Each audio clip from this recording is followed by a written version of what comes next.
Hai sir, nama saya adalah Gayatri, anak perempuan Seleraja. Nama ahli kumpulan saya adalah Muhammad Afizi bin Syarul Nizam, Nur Syafiqah binti Muhammad Syafri, Alia Farhana binti Nur Afandi, Nur Fatin Syaira binti Jarul Akbar, Hani Azika binti Abdul Aziz. Tajuk yang kami pilih adalah Projek Pemprosesan Semula Sabun. Objektif projek kami adalah menyediakan bantuan kepada masyarakat gelandangan yang menghadapi kesukaran untuk mendapatkan kit keperluan kendiri iaitu sabun buku, memupuk komuniti gelandangan agar lebih menjaga kebersihan kendiri. Selain daripada itu, memberi kesedaran kepada masyarakat mengenai penjagaan alam sekitar. Untuk pengenalan, projek pemprosesan semula sabun adalah projek yang memproses semula sabun yang dibuang selepas dipakai atau sabun yang tamat tarikh luput. Sabun merupakan produk pembersih yang digunakan dengan air, dibuat daripada reaksi kimia antara natrium atau kalium dan asid lemah daripada minyak sayur dan lemak haiwan. Mutakhir ini, sabun-sabun yang digunakan di hotel atau sabun yang lama tidak dipakai sering dibuang. Sabun-sabun yang dibuang menyebabkan bahan kimia yang ada dalam sabun itu mengakibatkan pencemaran air dan pencemaran tanah. Sebagai langkah pencegahan, proses pemprosesan sabun dikenalkan bagi mengurangkan pencemaran terhadap alam sekeliling. Selepas diproses, pemprosesan semula sabun tersebut selama digunakan sebagai sabun pencuci tangan dan sabun tandas. Assalamualaikum. Nama saya Muhammad Afizi. Sini saya akan terangkan tentang penyertaan masalah. Poin yang pertama, pembezaran sabun oleh pihak hotel. Pihak pengurusan hotel sentiasa melakukan pembersihan bilik penginapan dan akan memperkemaskan bilik dan juga melengkapkan barangan keperluan seperti tuala, sabun mandian, bekas air minuman dan sebagainya. Akan tetapi, walaupun sabun di dalam bilik mandi tidak digunakan oleh pengunjung, sabun itu tetap akan dimuat demi menjaga kebersihan bilik tersebut. Oleh disebabkan itu, pihak hotel tersebut telah membazirkan sabun tersebut dan tidak menggunakan ia semula. Seterusnya, pembuangan sabun yang tidak terkawal. Setiap hari, sabun yang dibuangkan oleh pihak hotel kuantitinya amat banyak. Malahan itu, pembuangan sabun dipandang remeh oleh masyarakat dan juga menyebabkan perlambakan sampah yang susah untuk dilupuskan jika tidak diselenggarakan dengan betul. Sekali tentang pencemaran terhadap alam. Sabun adalah salah satu bahan yang digunakan untuk bahan mandian dan cucian. Akan tetapi, ia juga boleh menyebabkan pencemaran jika tidak dilupuskan dengan baik. Antara pencemaran alam yang terlibat adalah pencemaran tanah yang boleh menyebabkan hakisan dan juga pencemaran air yang akan merosakkan ekosistem di dalam air lah. Di sini ada contoh agensi yang terlibat dalam aktiviti pengumpulan sabun dan sekitar semula. Clean the World adalah salah satu organisasi atau syarikat yang ditubuhkan oleh seorang rakyat American yang pada tahun 2009. Ini adalah contoh-contoh barang yang dikitar semula. Tapi sebagai member adalah sabun mereka yang dikumpulkan daripada semua hotel-hotel and then diagihkan kepada golongan yang memerlukan. Itu saja daripada saya. Saya serah kepada presenter seterusnya. Assalamualaikum warahmatullahi wabarakatuh. Saya Nur Fatin Syairah akan membentangkan mengenai cadangan idea inovasi sosial. Cadangan idea inovasi sosial dapat dibahagikan kepada 3 aspek. Yang pertama ialah aspek perlibatan, kedua organisasi dan ketiga kreativiti dan inovasi. Kita mulakan dengan aspek pertama iaitu penglibatan. Baiklah, penglibatan yang merangkumi 4 pihak, kita mulakan dengan warga universiti. Seramai 150 pelajar program ijazah sarjana muda Fakulti Teknologi Kejuruteraan menjadi sasaran. Penyertaan pensyarah turut diwajarkan. Penglibatan berbentuk sukarelawan mengumpulkan sabun buku terpakai daripada pihak hotel dan pasaraya. Yang kedua ialah agensi Ecolab Sendirian Berhad di mana ia berperanan penting dalam penghasilan semula sabun buku yang tamat tempoh, membantu mengekalkan persekitaran yang bersih dan selamat, membekalkan kerjasama daripada pihak pakar. Yang ketiga ialah syarikat tajaan yang menampung kos perbelanjaan dalam penjimatan kos mendapatkan lagi liputan dan perhatian daripada pihak berpangkat tinggi. Manakala unit keempat ialah unit pihak kebajikan golongan asnaf dan gelandangan di mana ia menjadi pusat sasaran dalam mendapatkan golongan yang susah mendapatkan bekalan kendiri iaitu sabun buku. Kita beralih kepada aspek kedua iaitu organisasi. Ini merupakan organisasi yang dibentuk semasa menjalankan aktiviti komuniti yang kami laksanakan bermula daripada ketua program yang dibahagikan kepada 4 unit. Yang pertama ialah unit sukarelawan, tuah volunteer tim UTEM dan dibahagikan kepada jawatan kuasa pengerusi, setiausaha dan ahli jawatan kuasa, unit syarikat tajaan, unit agensi pekerjaan, ekolab sendirian berhad, unit kebajikan golongan asnaf dan gelandangan merangkumi jabatan kebajikan masyarakat dibahagikan kepada ketua bahagian pengurusan, ketua bahagian khidmat masyarakat dan ketua bahagian komuniti. Ini merupakan jawatan dan tanggungjawab stakeholder. Baiklah, kita mulakan dengan ketua program yang memastikan pelaksanaan program pemprosesan semula sabun PPSS dilaksanakan selaras dengan kelulusan dan memenuhi kriteria yang ditetapkan. Unit sukarelawan tuah volunteer tim UTEM merangkumi jawatan pengerusi, mengawal sedia dan memastikan bahawa tugas-tugas semua jawatan di bawah unit organisasi dijalankan dengan sempurna, meneliti unit mesyuarat, memastikan segala keputusan tersebut diambil tindakan dengan sewajarnya. Setiausaha berhubung dengan hal luar berkaitan aktiviti yang dianjurkan, menentukan tempat dan keperluan untuk menganjurkan aktiviti komuniti, membantu ketua program menguat-warkan aktiviti dalam mengumpulkan peserta dalam kalangan pelajar ijazah sarjana muda FTKEE. Jawatan ahli jawatan kuasa membantu pengerusi merancang aktiviti projek, menyelaras aktiviti projek, membantu menjalankan tugas dalam segala aktiviti program dan aktiviti dilaksanakan. Unit syarikat tajaan bertanggungjawab menampung kos perbelanjaan dalam semua aspek seperti kos upah syarikat untuk memproses semula sabun buku, kos anjuran dan kos program. Unit agensi ekolab sendirian berhad bertanggungjawab memproses semula sabun buku kepada yang baharu dengan menggunakan mesin kilang yang berteknologi tinggi.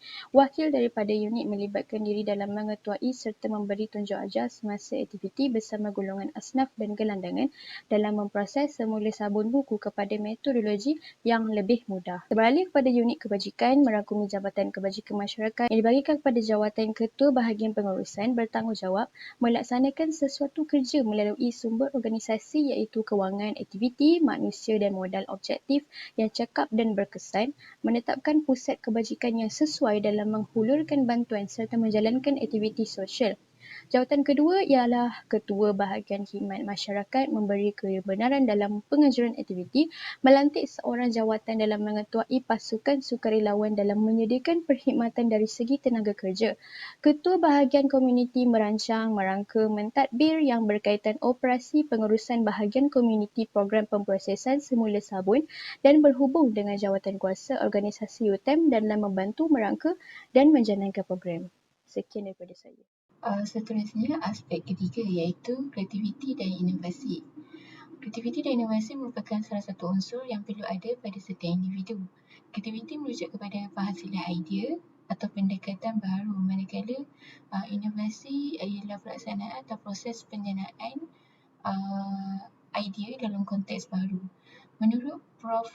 Dato' IR Dr. Zaini Ujang, beliau menyatakan bahawa kreativiti membabitkan pemikiran, idea dan gagasan baru.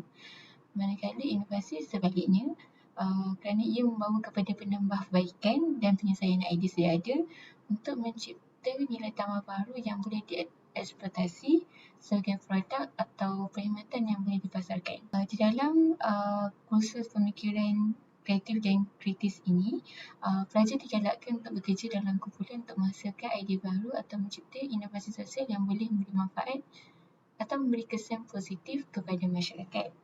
Jadi kami mengaplikasikan aspek ketiga ini dengan mengambil pendekatan untuk melakukan projek pembuatan semula sabun buku daripada sabun buku yang telah tamat tempoh kepada sebuah sabun buku yang baru.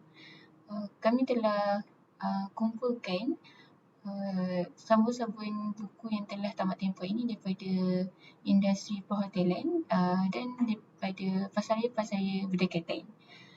Jadi hasil daripada pemprosesan sabun buku ini, dia akan diagihkan kepada golongan-golongan yang memerlukan, terutamanya golongan gelandangan dan masyarakat pendalaman yang terputus dengan dunia luar. Okey, daripada inovasi yang kami lakukan daripada projek ini adalah kami menginovasikan proses pengitaan semula sabun ini. Jadi, antara proses-proses yang kami lakukan ialah proses pengasingan di mana kami mengasingkan sabun-sabun ini kepada beberapa bahagian iaitu mengikut saiz dan ketebalan sabun itu. Yang kedua adalah proses pemotongan. Jadi, proses pemotongan ni bertujuan untuk mencepatkan proses peleburan yang kita akan buat lepas ni. Jadi, kami akan memotong sabun-sabun itu kepada saiz yang lebih kecil. Jadi, ianya dapat memudahkan proses pemanasan yang akan berlaku. So, sekarang adalah proses peleburan. So, proses peleburan ni akan menjadikan ketulan-ketulan solid sabun itu kepada cecair. Jadi proses ini mengambil masa beberapa jam dan menggunakan haba yang rendah ke sederhana. Proses seterusnya adalah proses pergaulan. Jadi pada proses ini kami akan mencampurkan sedikit bahan kimia iaitu bahan minyak sedikit ataupun bahan pewangi ke dalam sabun ini. Jadi ia menjadikan lebih formula yang lebih baik. Proses seterusnya adalah proses pembekuan. Proses pembekuan ini adalah proses yang pembentukan di mana kami akan menyediakan tok ataupun bekas yang kami telah sediakan, dan pada projek ini kami menyediakan bekas yang berbentuk segi empat panjang sama ataupun rectangular. Jadi dalam proses ini kami akan menuangkan cecair yang panas itu ke dalam bekas dan dibiarkan sejuk selama 1 hari. Dan terakhirnya adalah selepas sabun itu telah mengeras, kami mengeluarkan daripada bekas itu dan membungkusnya kepada pembungkusan yang senang diagihkan kepada golongan gelandangan dan mereka yang memerlukan. Itu saja.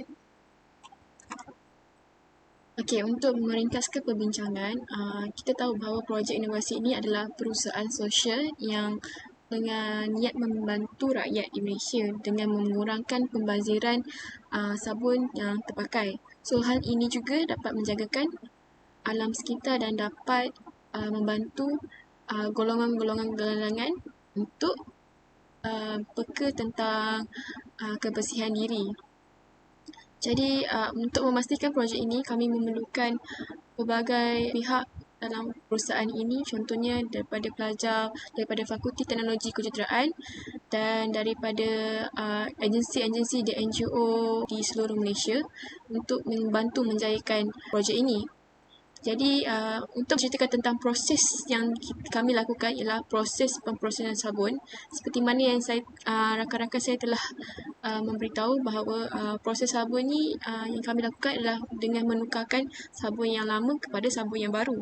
Jadi, terdapat beberapa proses. Pertamanya lah proses pengumpulan, iaitu kami mengumpulkan sabun-sabun ini daripada seluruh hotel-hotel dan agensi yang lain.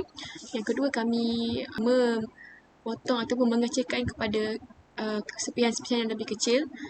Ketiga adalah proses peleburan di mana kita akan melebur sabun buku yang berketul itu menjadi cecair. Proses keempat adalah proses penggaulan, which is kami akan memasukkan beberapa chemical pewangi ataupun sebagainya di dalam adunan sabun itu. Yang kelima adalah proses pembekuan. Kami akan masukkan sabun yang cair itu akan masuk dalam satu bentuk beku, seperti mana yang kami lakukan ialah berbentuk petak. Jadi dari situ bila dah sejuk selama 1 hari, kami akan kepada pembungkusan. Jadi projek kami ni telah menjawab objektif kami di mana kami ingin mengurangkan kadar penggunaan sabun yang mengurangkan dan mengelakkan pembaziran sabun yang dipakai ni kepada benda yang boleh dipakai, iaitu dengan membantu golongan gelandangan ataupun golongan memerlukan. Dan hal ini juga kami dapat menjaga alam sekitar daripada pencemaran air dan tanah. Sekian, terima kasih. Sebagai kesimpulan, projek pemprosesan sabun buku ini telah memberi banyak manfaat dan keistimewaan yang telah membuka mata dan kesedaran kepada individu dan alam sekitar. Projek ini telah menitikberatkan amalan 3R iaitu reuse yang merujuk kepada penggunaan sabun terpakai yang telah dikumpulkan, reduce pula merujuk kepada pengurangan pembaziran terhadap sabun-sabun yang tidak terpakai, dan akhir sekali recycle yang merujuk kepada kitaran semula penghasilan sabun terpakai. Keutamaan bagi istilah recycle adalah untuk melestarikan alam semula jadi dan untuk mengurangkan pembaziran bahan yang telah diproses. Tambahan pula, pemprosesan sabun buku ini telah dihasilkan secara mesra dan tidak berbahaya kepada individu, terutamanya kanak-kanak. Penghasilan sabun buku yang baharu ini juga dapat membantu golongan gelandangan yang menghadapi kesukaran untuk mendapatkan kit keperluan kediri. Hal ini juga adalah demikian untuk memupuk orang-orang gelandangan ini agar lebih menanam sikap ingin menjaga kebersihan diri. Dengan menjaga kebersihan, kesihatan kita akan lebih terjamin serta dapat mengelakkan penyakit merebak kepada orang lain.